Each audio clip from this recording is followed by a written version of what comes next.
The signal came at 3:47 a.m. on a cold Tuesday morning. Dr. Alan Price had been dozing at his desk in NASA's Deep Space Monitoring Station when the computer alerts jolted him awake. Rubbing his tired eyes, he stared at the screen in disbelief. "This can't be right," he muttered, his coffee forgotten as he typed furiously. The pattern was unlike anything he'd ever seen. A sequence of prime numbers, followed by what appeared to be mathematical constants arranged in a way that could only be intentional. The signal was coming from Europa, Jupiter's ice-covered moon. Alan reached for his phone with trembling hands. "Susan, you need to see this now," he said when Dr. Susan Miller answered. 40 minutes later, Susan burst through the door, her blonde hair disheveled and winter coat thrown hastily over pajamas. "Tell me I'm not dreaming," she demanded, bending over Alan's shoulder to study the data. "If you are, we're having the same dream," Alan replied, pointing to the newest sequence. "Look at this pattern. It's pi to 1,000 digits, then Euler's number, then something else I haven't identified yet. This isn't random noise or a sensor malfunction." Susan sank into the chair beside him. "My God, Alan, it's them. It's really them. Intelligent life," he whispered. "And they're in our solar system." Neither spoke for a long moment, the weight of history pressing down on their shoulders. What they couldn't know was that 300 million miles away, deep beneath Europa's icy crust, senior observer Kizek was reporting to the Galactic Council. The observation post had monitored Earth for nearly 2 centuries, hidden in the dark waters beneath 20 kilometers of ice. Kizek's 4 eyes blinked in sequence as he addressed the holographic projection of the Council representatives. "The humans have detected our signal," he reported, his translator converting his clicks and whistles into the common galactic language. "Phase 1 of First Contact Protocol is complete." Council Elder Vereen, a tall, spindly being with translucent skin, leaned forward. "And your assessment of their readiness, Observer?" Kizek hesitated. "Technologically, they are prepared. Their quantum computing has advanced rapidly in the last decade. They've established self-sustaining colonies on their moon and on Mars. Their understanding of physics is crude but advancing quickly." "But," prompted another council member, sensing Kizek's reservation. "Their history troubles me," Kizek admitted. "I've studied it thoroughly. No other species we've encountered has spent so much of their development at war with themselves. They've nearly destroyed their own planet multiple times. Their nations still compete more than they cooperate." Elder Vereen's skin rippled with colors indicating thoughtfulness. "Yet they survived their atomic age without self-annihilation. They've begun healing their environment. There are promising signs." "There are," Kizek agreed. "But I recommend caution. Standard protocols may need adjustment. The Council has encountered thousands of species, Observer," Elder Vereen said dismissively. "Our methods are well established. Begin Phase 2. We will arrive within their solar system in 6 months." Back on Earth, the news of the signal spread rapidly. At first, governments tried to contain the information, but a junior technician at the European Space Agency leaked it online. Within days, the entire planet knew. In the White House Situation Room, National Security Advisor Frank Bennett briefed the president. "NASA has confirmed it's an artificial signal, sir. There's no other explanation." President Richard Cooper stared at the briefing documents. "Have they responded?" "Not yet. They're still debating what to say and how to say it." The president looked around the table at the assembled advisors, military leaders, and scientists. "I want a response drafted immediately, and I want our defense readiness increased quietly. No need to panic the public. And get me a list of our best diplomats and negotiators." As humanity scrambled to prepare for first contact, they didn't realize the Galactic Council had already decided Earth's fate. The standard protocol was clear: offer protectorate status, provide limited technology, and integrate the new species into the carefully controlled hierarchy of galactic civilization. No species had ever rejected the Council's offer. They had no reason to believe humans would be any different. 6 months passed in a blur of preparation. Then, on a clear morning in July, they appeared. The alien ship emerged from what scientists later called a fold in space just beyond the moon's orbit. It was massive, nearly 5 miles long and shaped like a smooth, elongated diamond. Smaller vessels, each the size of an aircraft carrier, flanked it in perfect formation. Every screen on Earth switched to the same image. Cell phones, computers, televisions, all displayed the same message in each viewer's native language. People of Earth, we are representatives of the Galactic Council, a union of intelligent species spanning this region of the galaxy. We come in peace and friendship. We invite your leaders to meet with us at your United Nations headquarters in 3 days. Panic swept across the globe. Stock markets crashed. Religious leaders issued conflicting interpretations. Military forces went to their highest alert level. In Washington, President Samantha Walsh called an emergency meeting. "What do we know about them?" she asked, her normally calm voice strained. General Pete Morgan cleared his throat. "They've made no aggressive moves, Madam President. Our weapons systems can't penetrate their shields. We've tried discreetly with targeted radar and laser tests. If they wanted to attack, we'd be defenseless." "So we talk," said Secretary of State William Green.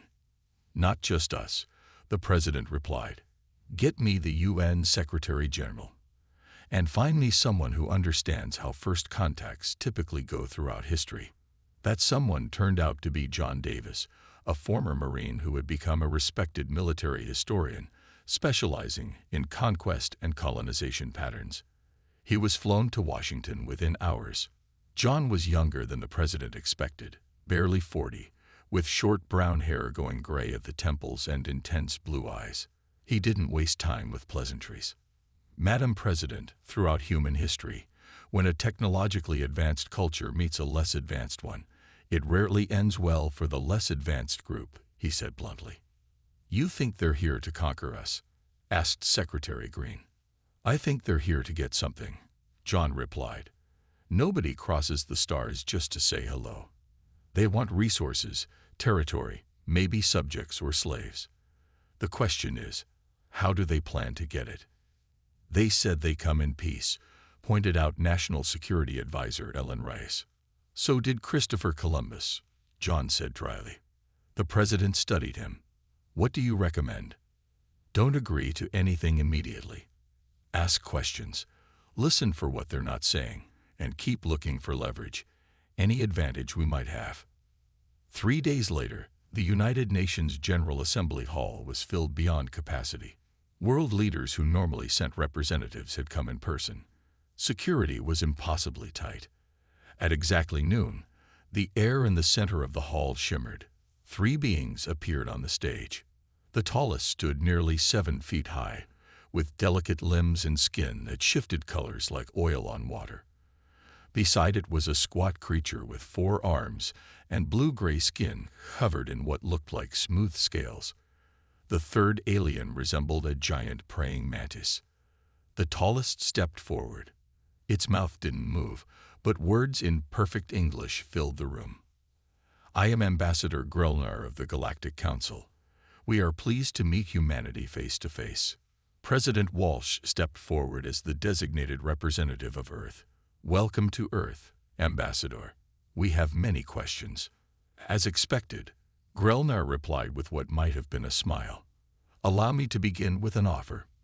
The Galactic Council extends an invitation to humanity to join our collective as a protectorate species." John Davis, standing in the background as an advisor, felt his stomach tighten. There it was, exactly what he had predicted. Not an offer of alliance between equals, but protectorate status. In human history, protectorates were just colonies by another name. "And what would that mean, exactly?" President Walsh asked. Grelnar's skin rippled with blue patterns. "Everything you could possibly desire. Technology, medicine, the stars themselves. All we ask is your cooperation and compliance with Council regulations." John's eyes narrowed. The trap was being set, and it was as old as civilization itself. The formal presentation of the Galactic Council's offer took place the next day in a private meeting room at the UN. President Walsh brought a small team: Secretary Green, General Morgan, Dr. Alan Price as scientific advisor, and John Davis, who now sat quietly in the corner, watching the aliens with narrowed eyes. Ambassador Grölner's skin shifted to pleasant shades of gold and pink as he spoke. "The benefits of joining the Council as a protectorate are extensive," he said. "We can offer immediate solutions to your climate crisis. Our medical technology can cure most human diseases. We can help you establish colonies throughout your solar system within a decade." The squat, four-armed alien activated a holographic display showing Earth transformed. Green deserts, clean cities, spacecraft lifting off from multiple spaceports. "This is not mere fantasy," Grölner continued. "This is what we have done for dozens of species across the galaxy." "And what does Earth provide in return?" John asked, speaking up for the first time. The mantis-like alien turned its compound eyes toward him. "Your species brings unique biological diversity, cultural artifacts, and raw resources valuable to the Council." "Specifically," John pressed, "your planet is rich in rare Earth elements needed for advanced technology," Grölner explained. "You have uncommon biological compounds in your oceans, and humans themselves have shown remarkable adaptability and innovative thinking." President Walsh leaned forward. "And the regulations you mentioned, what would those entail?" Grölner's colors dimmed slightly. "Standard protectorate guidelines, Council oversight of military development, quotas for resource extraction, supervision of technological advancement to ensure safety. Nothing onerous, merely practical safeguards for species new to the galactic community." Secretary Green nodded eagerly. "The technological benefits alone make this worth considering." But John caught President Walsh's eye and subtly shook his head. "We'll need to review the full agreement," she said carefully. "Can you provide all terms in writing?" The aliens exchanged glances. "Of course," Grölner said after a pause. "Though most species find the standard agreement acceptable without extensive review. Humans are thorough," Walsh replied with a diplomatic smile. Later, in the secure room at their hotel, John spread the translated agreement across the table. He had been reading for hours, making notes, cross-referencing terms. "It's worse than I thought," he said grimly. President Walsh rubbed her tired eyes. "Explain." "The language is clever, but the substance is clear. Earth would effectively become a mining colony. Look at Section 47B. They get extraction rights to any resource they deem necessary for Council operations, which they define so broadly it could be anything." General Morgan swore under his breath. "What about the military restrictions?" John flipped to another page. "We'd be limited to defensive capabilities within our atmosphere only. No weapons in space, no independent colony ships. We'd need permission for any space activity beyond Earth orbit." "But the technology they're offering," Secretary Green began, "is carefully restricted," John interrupted. "We get medical advances, yes. Environmental technology, yes. But notice what's missing. No faster-than-light travel knowledge. No weapons technology. Nothing that would let us leave the Council's control." President Walsh stared out the window at the alien vessels visible in the night sky. "What about the other protectorate species they mentioned? Can we speak with them?" "I asked. They said it wasn't protocol to arrange such meetings during initial negotiations." "Convenient," Walsh said dryly. "There's something else," John said, pulling out a tablet. "I've been comparing their language with historical examples of unequal treaties from human history, the kind colonial powers forced on weaker nations. The parallels are disturbing." "So what do we do?" General Morgan asked. "We can't fight them." "Not directly," John agreed. "But we need time. We need to stall while we learn more." President Walsh nodded slowly. "Then that's what we'll do. I'll request a 1-month review period before continuing negotiations." "They won't like that," Secretary Green warned. "Good," John said quietly. Their reaction will tell us a lot about their true intentions. What none of them realized was that the meeting room had been subtly monitored. In his quarters aboard the council ship, Ambassador Grelnar watched the humans with growing concern. This wasn't going according to protocol at all. Ambassador Grelnar was not pleased by the delay. His skin turned a deep purple as President Walsh informed him of Earth's request for a 1-month review period. "This is highly unusual," he said. "Most species are eager to begin receiving council benefits. Humans are cautious by nature," Walsh replied smoothly. "We want to ensure we fully understand our new relationship." Grelnar's colors shifted back to neutral tones. "Of course, we will grant this time, though the council finds it concerning." As soon as the ambassador left, John turned to the president. "We need to learn more about these protectorate species. The council won't introduce us, so we need another way." "How?" asked Secretary Green. "We need someone who can access their database, someone who understands computers and patterns." That someone was Lisa Garcia, a former intelligence analyst now teaching at MIT. Within hours, she was brought to Washington and briefed on the situation. Lisa was short and round-faced, with quick dark eyes that missed nothing.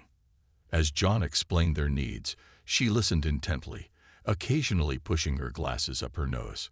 "So you want me to hack an alien database?" she asked when he finished. "Not exactly," John replied. "The council gave us limited access to their historical and cultural database as a gesture of goodwill. We need you to find patterns they may not realize they're showing us." Lisa smiled slightly. "That's what I do best."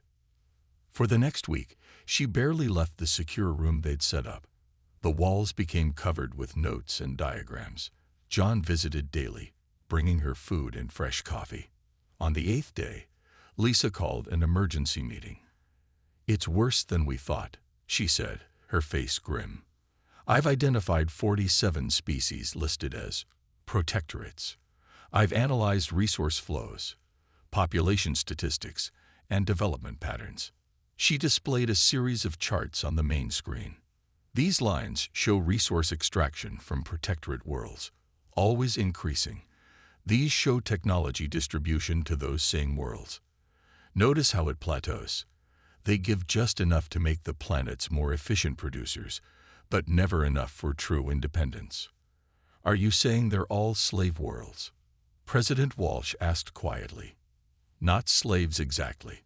More like tenant farmers. They get to exist, even prosper at a basic level, but the real benefits flow upward to the full council members." John pointed to another section of data. "What about these worlds?" "Their status changed."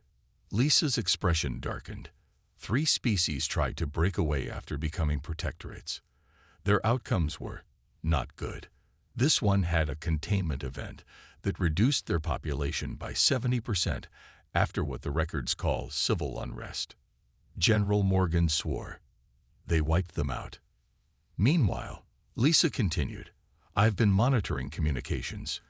Council ships have been meeting privately with Russia, China, and India. They're trying to divide us," President Walsh said. John nodded. "Classic colonial tactic. Offer special deals to different factions. Let them fight each other instead of the real threat." Outside the secure room, humanity continued its daily life, but with a new edge of uncertainty. Churches filled with worshippers. Sales of survival gear skyrocketed. Children asked parents if the aliens would take them away. On the council ship, Ambassador Grelnar met with his associates. "The humans remain resistant," he reported. "I've begun separate negotiations with their major powers, but they maintain surprising unity."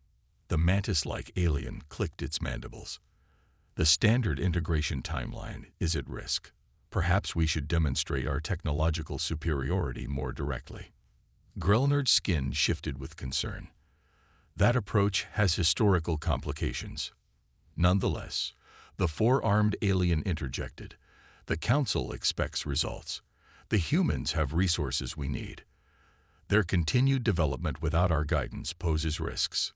"Very well," Grelnar said reluctantly. I will inform them that their review period is shortened. They now have 3 days to accept our offer. Back on Earth, as John and Lisa worked late into the night analyzing data, an urgent call came from NASA. The Council ships were moving into new positions around Earth, and they were powering up their weapons systems. President Walsh called an emergency meeting as soon as she received news about the Council ships. Military leaders, cabinet members, and representatives from other major world powers gathered in the White House Situation Room. Their ships have taken positions over major military installations and government centers worldwide, General Morgan reported, pointing to a global map with red dots showing alien vessel locations. They could hit all our key defenses in minutes. And they've shortened our deadline. President Walsh added grimly, "We now have 3 days to accept their offer." The Russian representative leaned forward. "Perhaps we should consider their terms.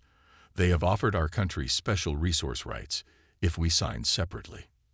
"They made similar offers to all of us," the Chinese ambassador replied. "It is clearly a tactic to divide Earth's response." Lisa Garcia, who had been invited to the meeting based on her findings, spoke up. "The data shows this is standard Council procedure. They identify the major powers on a planet, offer each special benefits, then use the resulting competition to weaken overall resistance." John Davis studied the ship positions on the screen. "This is a show of force, meant to intimidate us into compliance. But something doesn't add up." "What do you mean?" President Walsh asked. "If they wanted to simply conquer us, why negotiate at all? They clearly have the military advantage. Why not just demand our surrender?" Dr. Alan Price, who had been quiet until now, offered a theory. "Maybe they need our cooperation. If they just want resources, they could take them. But perhaps they need us to run the extraction operations, maintain the infrastructure. Or there's something else they want," John said slowly. "Something they can only get if we agree willingly." Secretary Green looked skeptical. "Like what?" "I don't know yet," John admitted. "But I think we need to stop playing their game. They expect us to either submit or try to fight. What if we did neither?" The room fell silent as everyone considered his words. "What exactly are you suggesting?" President Walsh finally asked. John took a deep breath. "Something that's never been done in the history of Council contact. Something they won't expect." He outlined his plan.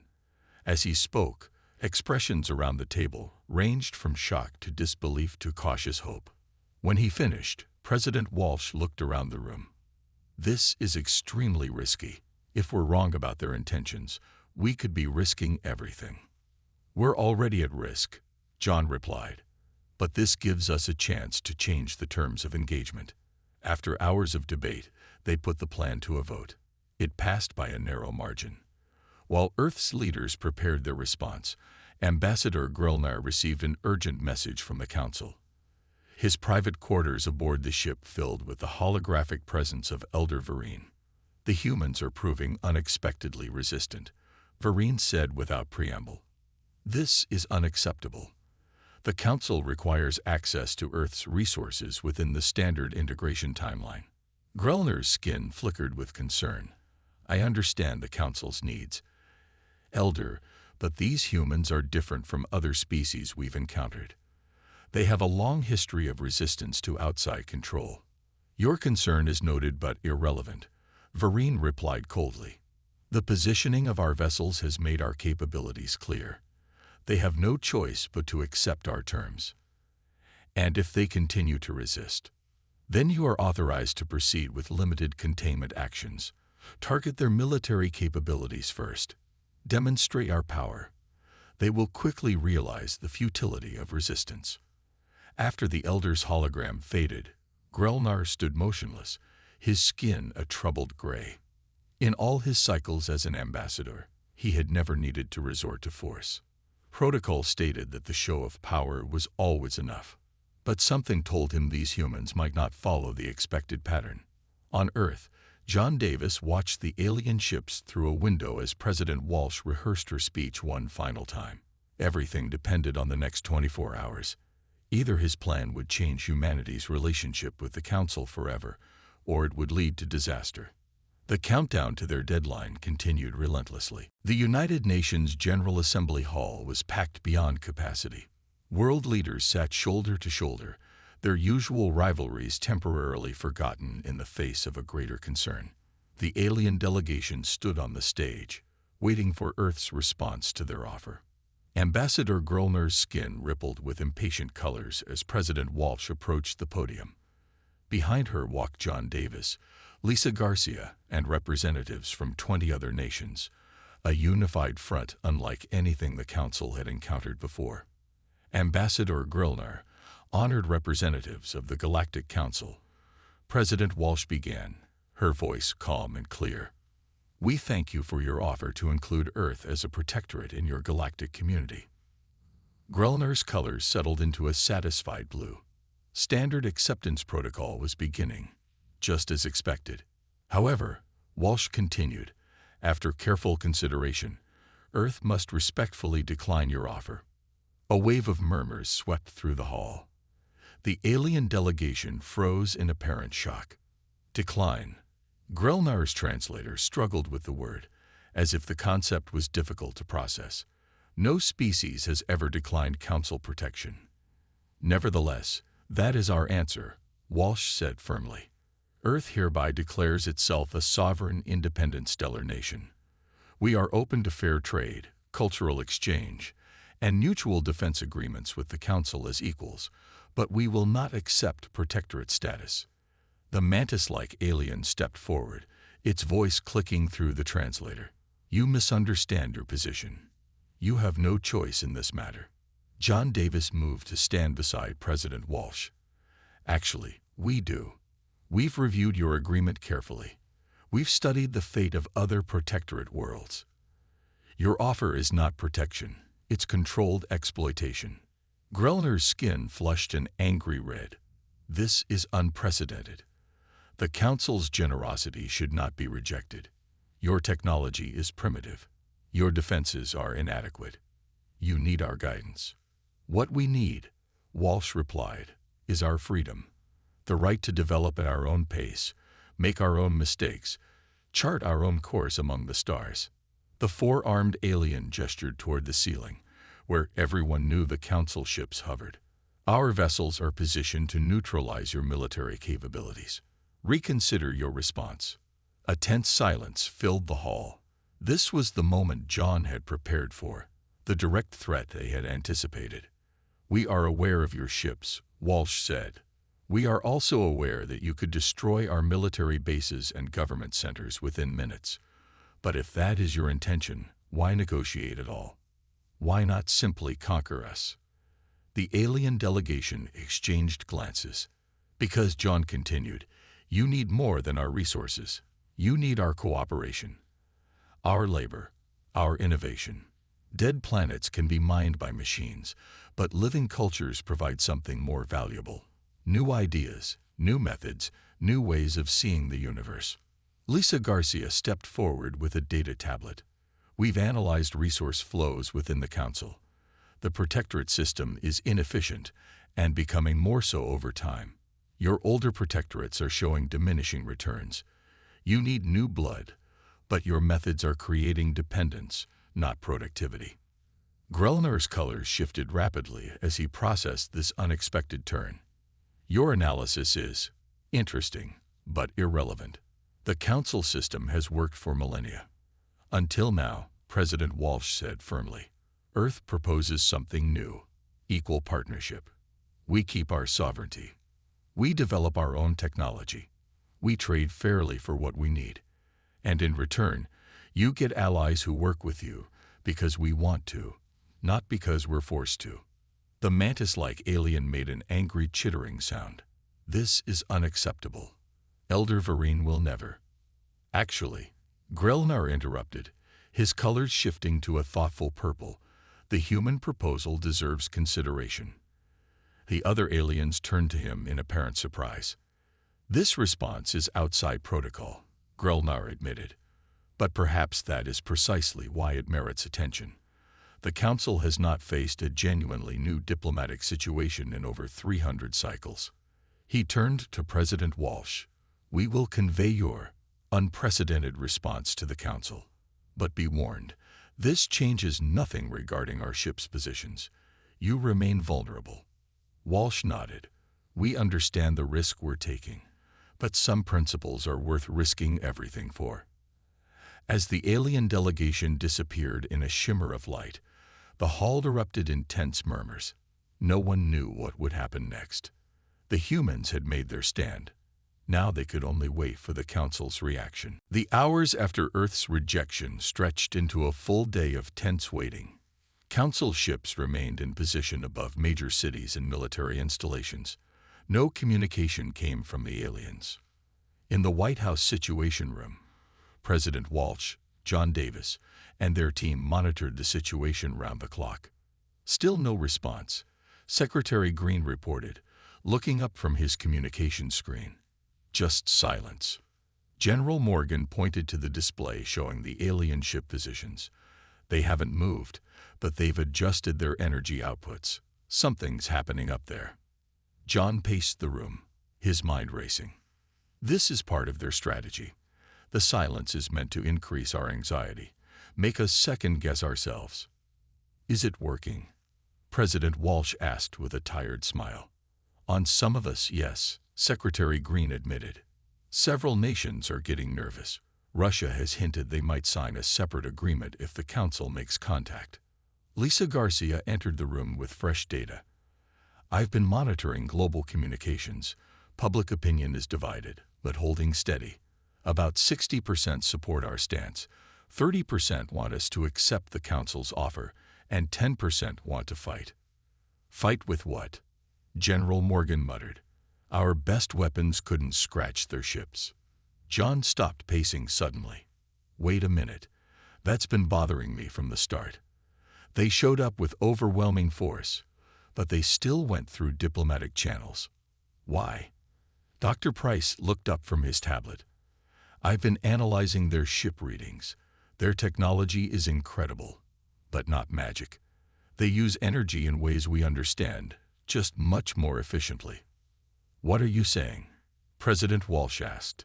I'm saying we might not be as defenseless as they want us to believe. As they discussed this possibility, a junior officer burst into the room. Madam President, the Council ships are moving. All eyes turned to the main screen. The alien vessels were shifting position, forming a perfect ring around Earth. Are they preparing to attack? Secretary Green asked, his voice tight. General Morgan studied the tactical display. If they were, they'd spread out to cover more targets, not cluster together. Before anyone could respond, all communication screens in the room lit up with an incoming transmission. Ambassador Grillmar's image appeared. President Walsh, he said, his skin a neutral blue. The Council has received your response. It is unprecedented. The room held its collective breath. We request a private meeting with your leadership team aboard our command vessel to discuss next steps. John shook his head vigorously. Walsh understood his concern. Once on their ship, Earth's leaders would be hostages. We prefer to meet on neutral territory, she replied. Perhaps in orbit, on our International Space Station. Grellner's colors shifted to a pattern they hadn't seen before. Acceptable. 3 of your representatives. 3 of ours. 2 hours from now. The screen went dark. It could be a trap, General Morgan warned. Or a genuine negotiation, John countered. Either way, we need to be prepared. President Walsh nodded. John, you're with me. And Dr. Price, we need your scientific perspective. What's our strategy? John asked as they prepared to board the space shuttle that would take them to the meeting. Walsh checked the small device hidden in her pocket, their last resort insurance policy. We continue as planned. We offer partnership, not submission. And we make it clear that humanity won't be easily conquered. As their shuttle lifted off, Dr. Price pointed through the window. Look at that. People had gathered in massive crowds in cities worldwide. In Washington, thousands stood with candles and signs supporting Earth's stance. In Beijing, Moscow, New Delhi, London, and countless other cities, similar scenes played out. "They're counting on us," President Walsh said softly. The shuttle docked with the International Space Station 2 hours later. They floated through the familiar modules until they reached the conference room prepared for the meeting. Ambassador Grelnar and 2 other council representatives were already waiting. The mantis-like aliens' compound eyes followed their movements coldly. The 4-armed blue alien remained utterly still. "Welcome," Grelnar said. "The Council has authorized me to inform you that your rejection has created a situation without precedent in our history.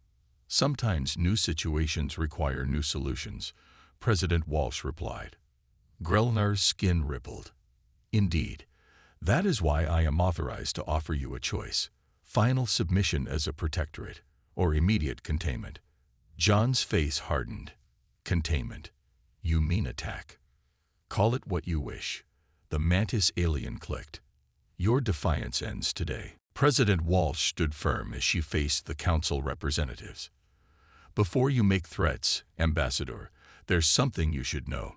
She nodded to Dr. Price, who activated a tablet. Images appeared on the main screen showing small devices attached to the hulls of several council ships. "While you were positioning your fleet, we launched what you might call an insurance policy," John explained. "Those are quantum-linked explosive devices attached to your main vessels." The mantis alien made a harsh clicking sound. "Impossible. Your technology cannot penetrate our shields." "True," Dr. Price admitted, "but your shields are designed to stop high-velocity impacts and energy weapons. They don't register slow-moving, simple mechanical devices as threats, a weakness we noticed during our analysis." Grelnar's skin turned a pale, shocked white. "You're bluffing." President Walsh held up a small trigger device. "We call this mutually assured destruction. Your ships can destroy our cities, yes, but we can cripple your fleet at the same time. You would sacrifice millions of your own people." The 4-armed alien asked in apparent disbelief. "We prefer another option," Walsh replied. "Genuine negotiation. As equals." A tense silence filled the room. Then, unexpectedly, Grelnar's skin shifted to a deep, respectful gold. "In 9,000 cycles as a council representative, I have never encountered this situation," he said slowly. "Your species continues to defy all predictive models." "Is that good or bad?" John asked cautiously. "It is interesting," Grelnar replied, "and potentially valuable." The mantis alien chittered angrily. "This changes nothing. The Council's decision is final. We should begin containment immediately." "No," Grelnar said firmly. "This situation requires direct Council intervention. I am invoking Ambassador's privilege." The other aliens reacted with visible shock. "What does that mean?" Walsh asked. "It means," Grelnar explained, "that I am temporarily suspending standard protocol to prevent potential catastrophe. We will withdraw our ships to a non-threatening orbit while I consult directly with Elder Vereen." 3 tense days followed. The Council ships pulled back as promised. Earth remained on high alert, but the immediate danger seemed to pass. Then, on the morning of the 4th day, a single shuttle requested permission to dock at the International Space Station. President Walsh, John, and Dr. Price returned to orbit for another meeting. This time, only Grelnar was present. His skin glowed with a solemn blue tone. "I have spoken at length with the Council elders," he began. "Your actions have created quite a stir in our governance circles. Some demanded immediate military action. Others were intrigued by your approach." "And the outcome?" Walsh asked. "The Council has existed for 50,000 of your years," Grelnar said. "In that time, our methods have become rigid. Your resistance has exposed flaws in our integration protocols.